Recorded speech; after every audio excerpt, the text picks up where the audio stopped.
But if you lock in the armbar and if Gina refuses to tap, would you break her arm or would you be hesitant to snap it? I mean, Where are you? Who said that? Break that. I mean, I definitely wouldn't hesitate to break it, but I also wouldn't hesitate to put it back. It's kind of like a wax on, wax off kind of situation.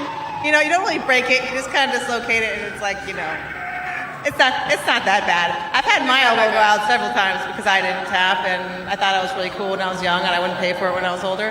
But, you know, yeah, I wouldn't hesitate, but I would definitely help put it back. Has made Amanda Serrano the highest paid female athlete in combat sports history. And now with this fight against Gina, the bar has once again been raised where you will hold that distinction. What does it say about Jake and Nikisa and MVP that they were able to make this happen? And then secondly, what does it say about the other organization in the UFC, the top dog, that they did not or chose not to make this happen? I'm sorry, I didn't hear the second part of your question about the UFC. What does it say about the UFC that they chose not to make this happen or couldn't make it happen? Well, I think they're regretting not making it happen now because there's no way that they could have seen how this one fight would reverberate into creating this entire card. And Ronda Rousey isn't just back in the fight game. She's back with a vengeance and a clear message for the industry.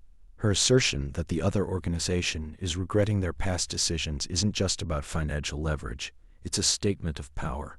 This isn't the Ronda who stepped away. This is a sharper, more business-savvy, rowdy Ronda, fully aware of her worth and influence. This calculated confidence, this strategic mindset, is precisely what makes her so dangerous in the cage. It's the same cold pragmatism that fuels her fighting style, leaving no room for sentiment, only victory. I think because when I first sat down in that office and I was lactating, he didn't think I was to be taken seriously, but I'm be taken the most fucking seriously while I'm lactating. And I think it's incredible that you know, Jake and Nikisa, they made it a priority to put the fighters first and to give them, you know, more of the profit share. And you know, I actually get to see some of those numbers now, and it's incredible how giving they've been, and how they really want to showcase the fighters first before anything else. They don't want the brand to overshadow us. They want to showcase us. Here Ronda is absolutely owning her space, calling out the dismissiveness she faced when returning. The lactating comment is pure Ronda, raw, defiant, and demanding respect on her own terms. Her praise for MVP and their commitment to prioritizing fighters and profit sharing isn't just a testimonial. It's a powerful endorsement that underscores her values. This drive for fairness and recognition, this willingness to challenge the establishment, is an extension of the same relentless fighter who dominates opponents. She fights for her worth, both inside and outside the ring, and that intensity is undeniable. How about Gina go first? I mean, if you've ever been in a gym with women, I think my coaches can attest to, I mean, we already try to, if we're friends in the gym, we're already trying to kill each other in the gym. Me and Ronda have never trained together. There's just not going to be a problem with the aggression at all. At all. I mean, I've trained and sparred some of my best friends, and you should see how I beat the shit out of my best friends. And we just go out, we have acai after, and it's a great time. And I think you have to be a special kind of weirdo to be able to bond in that way. Yeah, it's weird. It might be a little weird but Gina Carano perfectly articulates the unique, almost twisted bond that forms between women in combat sports. The idea of trying to kill each other, even when you're friends, and finding a special kind of weirdo joy in that, speaks volumes about the mindset required to step into the cage. This isn't just about aggression, it's about pushing boundaries, about testing limits, even with those you respect. It foreshadows the intensity of her upcoming clash with Ronda, where friendship gives way to the primal instinct of competition, regardless of the personal cost. I mean, where are you? Who said that? Break that. I mean, I definitely wouldn't hesitate to break it, but I also wouldn't hesitate to put it back. It's kind of like a wax on, wax off kind of situation. You know, you don't really break it, you just kind of dislocate it, and it's like, you know, it's not that bad. I've had my elbow go out several times because I didn't tap, and I thought I was really cool when I was young, and I wouldn't pay for it when I was older. But, you know, Yeah, I wouldn't hesitate, but I would definitely help put it back. Now, for the question on everyone's mind, Ronda Rousey's chilling response to breaking Gina Carano's arm. I'm breaking Matt. No hesitation, no sentimentality, just a cold, clinical assessment of what's required for victory. Her casual explanation of dislocating it like it's a minor inconvenience, paired with the wax-on, wax-off analogy, perfectly encapsulates the rowdy mindset. She's not just willing to inflict damage, she understands the mechanics of it, having experienced it herself. This isn't just talk, it's a promise of the brutal efficiency she brings into the cage, a stark warning of the danger Gina faces. How you felt about some critics out there who are hearing you talk about fighter pay, hearing you talk about the sport, about the UFC, fighters like Khamzat Chimaev, who was on camera criticizing, saying that you're essentially biting the hand that fed you back in the day, that you're coming across as ungrateful for everything that they did for you. What is your response to those people? Well, I would want to make something abundantly clear, and that's that I owe Dana and the Fertittas immensely, and I would be caught dead before you ever heard me say a bad thing about any of them. But my loyalty is to them and not the company they sold, and I do not owe TKO. Ronda's sharp distinction between her loyalty to Dana White and the Fertittas versus the current TKO's UFC speaks volumes. She's not just defending herself against accusations of ingratitude. She's drawing a clear line, asserting her allegiance to the people who built the foundation, not the corporation that bought it. This isn't just about business. It's about honor and integrity on her terms. It reveals a Ronda who's fiercely independent, unafraid to challenge narratives, and loyal to her roots. That same unyielding spirit is precisely what she brings into the octagon, refusing to back down from any challenge, be it corporate or physical. There was a time when a lot of people were saying, hey, I got into the sport because of Ronda Rousey. And then it felt like for a minute you didn't like MMA, and it felt kind of weird, right? Fans were like, I miss Ronda. I wanted to see her come back. What would be your message to all of them who said, Ronda, we never hated you. We always wanted to see you come back. We wish we had gotten to see you come back sooner. What is your message to all of them who've been that vocal over the years?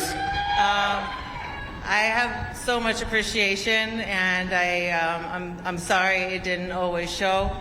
And to have your support, continue throughout the hard times and be back now throughout, I think, the beginning of the good times. This moment of humility from Ronda is rare and powerful. Acknowledging her fans and apologizing for not always showing her appreciation reveals a more evolved, reflective Rowdy. It's a genuine outreach to the community that made her a superstar. This reconnection isn't just emotional, it's strategic, rebuilding a foundation of support as she embarks on this new chapter. It shows a Ronda who understands the power of her audience, but beneath that appreciation, her competitive fire still burns, now fueled by the loyal fans who stuck with her through the tough times. It's coming to an end now, and I'm wondering how you're feeling about that, because this has been a very unique fight build, right? From the very start, when it was announced up until now, we've seen a transformation and a reintroduction of you to the MMA audience that I think a lot of people never thought that we would ever see again. And so can you describe the emotions as we're rounding third here, getting to fight night? We hope you don't disappear after Saturday, because it's been so great to have you back, but how are you feeling as it's all kind of coming to a conclusion?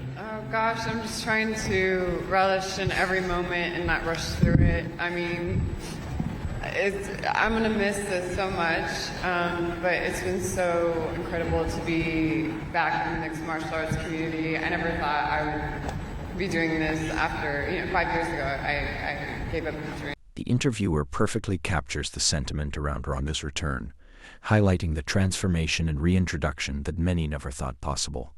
Ronda's response, relishing every moment, admitting she'll miss this so much, and the raw honesty of giving up the dream 5 years ago, reveals the deep emotional wellspring of her comeback. This isn't just about a paycheck, it's about a profound personal journey. This emotional investment, this sense of reclaiming a lost dream, fuels a fighter's intensity like nothing else. It's the kind of passion that makes someone not hesitate to do whatever it takes to win. Someone say recently that they felt like you were chasing the money and not greatness, not legacy. What is your response to people who are saying that with your placement on this card? That was Kayla again, wasn't it? I'm trying not to, It's okay. She wasn't very happy with me last time asking that question, but, I'm just trying to ask the questions that the fans want the answers to. Well, I would say that this is a professional fight. And there's no such thing as discount greatness in professional fighting. The biggest money fight is the biggest fight, period. And we obviously have very different definitions of greatness. Mine is making history, having a cultural impact, and influencing the future of the sport. I've already won. Ronda's take on greatness is both insightful and provocative. She dismisses the notion of discount greatness and asserts that the biggest money fight is the biggest fight, period. This isn't just a justification for her choices, it's a redefinition of legacy in combat sports, intertwining financial impact with cultural influence. For Ronda, greatness isn't solely about gold medals or belts. It's about shaping the future, making history, and leaving an indelible mark.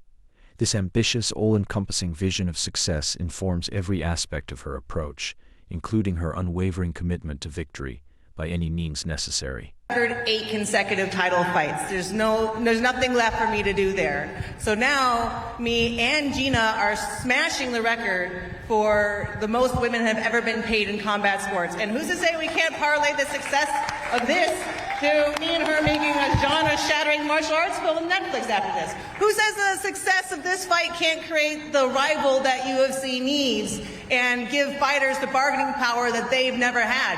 Hell, if we knock this out of the park, I could become the face of MMA, the face of MVP in MMA and the most powerful figure in the sport since Dana. I'm not chasing greatness.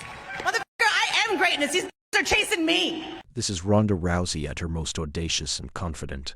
Her vision extends far beyond a single fight, encompassing record-breaking pay, genre-shattering films, and creating a genuine rival for the UFC.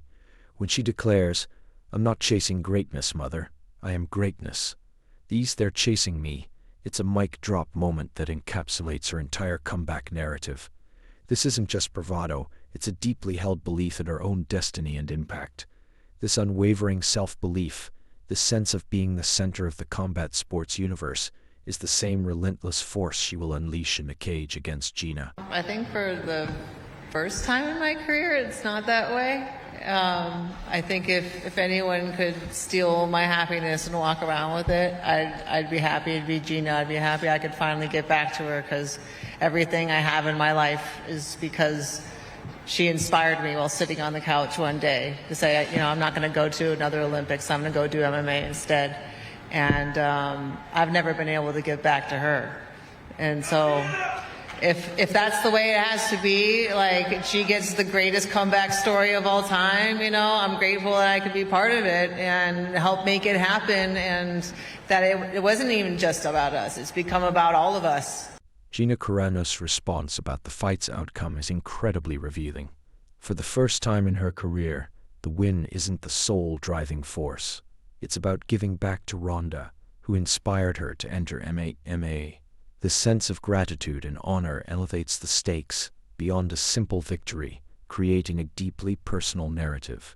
While it speaks to Gina's character and respect for her opponent, it also underscores the immense challenge she faces. Can this happily ever after mindset truly stand up to Ronda's unyielding, no hesitation approach to breaking arms? I mean, I've worked so hard. My camp has been like grueling on my body and my mind, and I've had to, I would have stopped probably 30 pounds ago if I didn't have this goal. And having Ronda as the goal has gotten me out of bed every single morning, watching her train. I said in an interview a long time ago, like one day the women that I inspire are going to inspire me right back. I just had no idea it was going to be Ronda Rousey. So, it really has come full circle. The journey is everything. Gina's description of her grueling camp and how Ronda served as her daily motivation highlights the immense personal effort and mental fortitude she's invested in this comeback. The full circle moment, where her inspiration by Ronda now fuels her, adds a profound layer to their upcoming battle.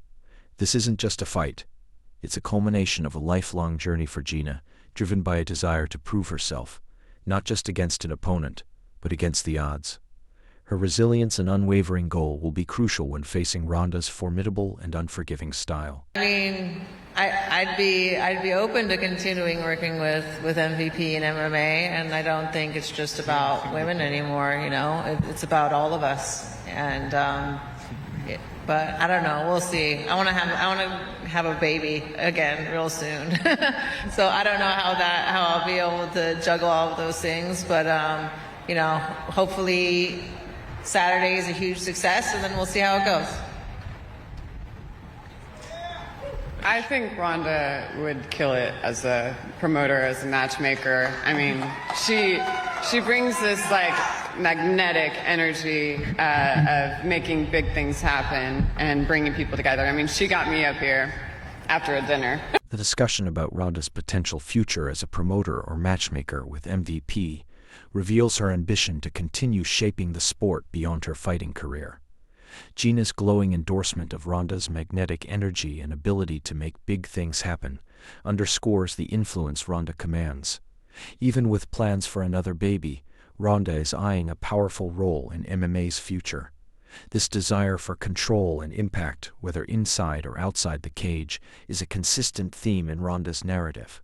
It's a vision of dominance that extends far beyond Saturday night. I took heat for standing up for freedom of speech in this country. I don't apologize one bit for anything that I said. I was spot on. I look back and I have so much confidence in myself because everything that I said came true. Everything that I said happened. Everybody was holding their breath and I didn't. And I'm usually the one that is really relaxed and calm. But I stood up and I spoke out and I paid a heavy price for it. Gina Carano's unapologetic stance on her freedom of speech, despite the heavy price she paid, speaks volumes about her unyielding conviction. Her confidence in being spot on and her willingness to stand up when everybody was holding their breath showcases a formidable mental toughness. This isn't just political rhetoric. It's a testament to her inner strength and resolve. This same defiance, this readiness to pay a heavy price for what she believes in, is the very spirit she will bring into the cage. It's a psychological battleground as much as a physical one, and Gina has proven her resilience. I'd pay that price again and again because we cannot let what was happening to this country happen again. We cannot let go of our freedom of speech, even if you don't like it. Like, we need to be able to speak to one another. We need to open up speech, and we can't lose our rights. So, I mean, you know, there's been people that have been fired that I don't agree with their opinion, but I don't think they should be fired. I don't think we should take their livelihood from them. We should be able, in America, to set the precedent of freedom. Gina's unwavering commitment to freedom of speech, declaring she'd pay that price again and again, highlights a deep-seated principle that guides her actions. Her belief in the importance of open dialogue and her criticism of livelihoods being taken away for opinions, even those she disagrees with, reveals a powerful moral compass. This integrity and refusal to back down from her convictions are not just political statements. They are reflections of her character. This profound sense of self and unyielding spirit will be a critical asset when she faces Ronda Rousey, who won't hesitate to exploit any weakness.